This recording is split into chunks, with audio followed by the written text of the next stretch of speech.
So today we're going to talk about discipline and the love languages. For the last several weeks, we've been talking about the 5 love languages of children, and we're going to continue with that and applying that to the things that we've been learning. And so today we're going to bring it a step further and start talking about discipline. So what is discipline? This can be kind of a confusing topic for some people. Discipline means to train. It's guiding a child from infancy to adulthood with that goal that your child will grow up and reach a level of maturity that they can be a functioning, responsible person in society.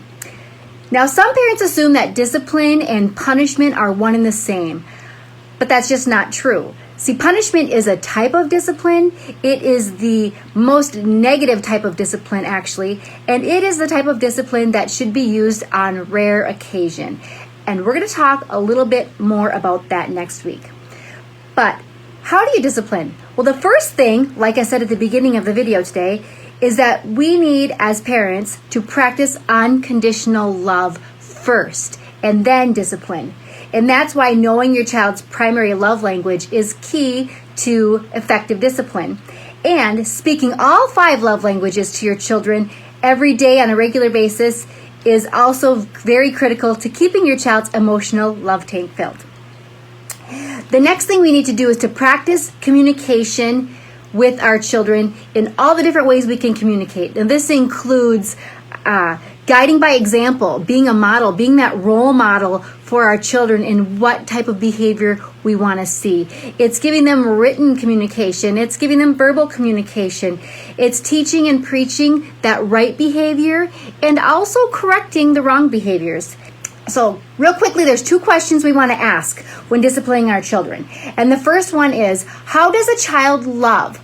Children are very egocentric or self-centered by nature. That's just how they are.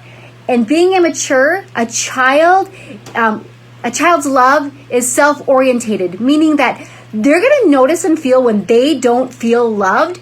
They may not be able to articulate it or recognize it exactly, but they're going to know that they feel something, that they don't feel loved, and they're going to try to get that love in any way.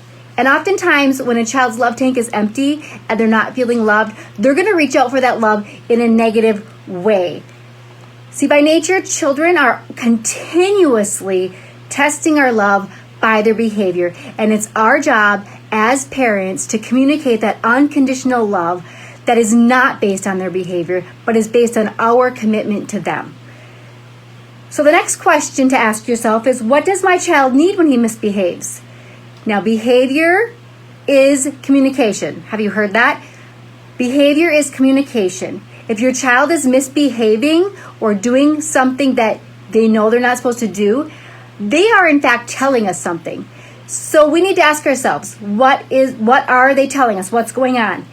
First question is their love tank empty? Reflect back. What's happened the days leading up to that misbehavior? If your child starts to misbehave at school, has something been happening at home that's causing that? Or maybe something's happening at school that's causing it. Look at what's happening around that. Are they getting the love that they need? The next question is there a physical need that's unmet? Are they hungry? Are they thirsty? Are they super tired? Are they in pain? Look at that. Is there a physical need that's being unmet that's causing this behavior? Then you can address it from a better point of view. And if you have both of those taken care of and you know about your child's love tank, you know if their physical needs are met, the next thing, if your child misbehaves and you're disciplining them, is just ask yourself, does my child feel sorry for what he's done? Do they have genuine sorrow? Are they genuinely sorry for what they've done? And if they are, awesome. That is something to celebrate. That means that their conscience is working. That little guilt that sets in, that helps them to feel sorry and lets them know they did something wrong, that means that's working. And you want to celebrate that, and that is a great opportunity for you to forgive your child and model what that forgiveness looks like. If a child is genuinely sorry, celebrate that and forgive them and avoid any further punishment, because at that point, it can actually cause a lot of damage.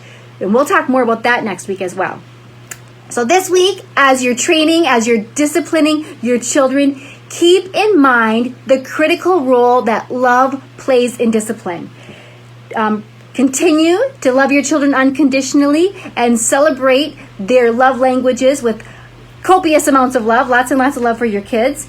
And remember that unconditional love will fill those emotional love tanks with love, and your children will be better, responsive, more positively responsive to your discipline.